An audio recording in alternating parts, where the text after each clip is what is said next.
Welcome to Things You Didn't Know. I'm your host, Sean Kling. I'm Stan Hitchens, and today we're in Villanova, Radnor Township, Pennsylvania.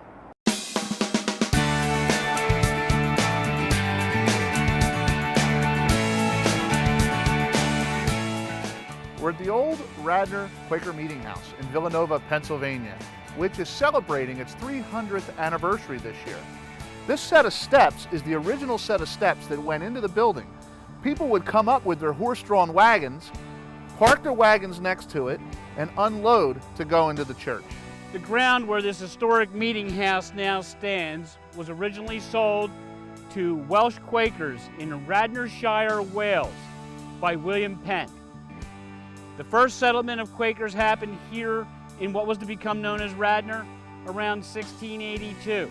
The original structure that was to become the original Quaker meeting house here was constructed somewhere around 1692, and it most probably was a log cabin. The second building, which is right behind me, was built in 1718. Now, General George Washington used this building as a headquarters, hospital, and a station for pickets, or what we call sentries today. It was a valuable resource to have information coming to and from Philadelphia while he was stationed his troops at Valley Forge.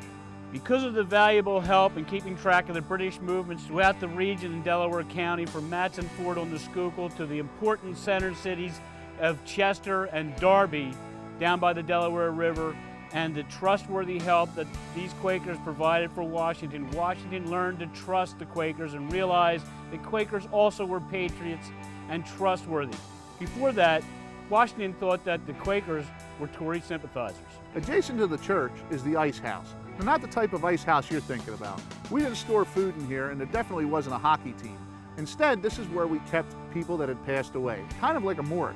They were kept here in the wintertime until the ground thawed that they could be buried in the graveyard. Once the ground thawed around springtime, this is where the deceased Quakers were interred.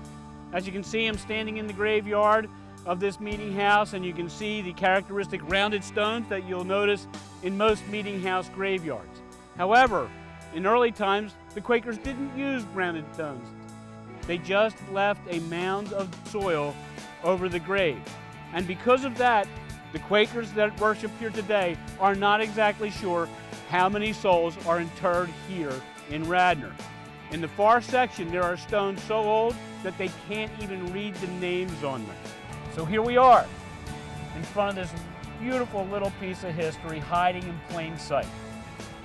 I'm Stan Hitchens. And I'm Sean Kling, and you've been watching Things You Didn't Know. If you have any ideas for future episodes, please comment below.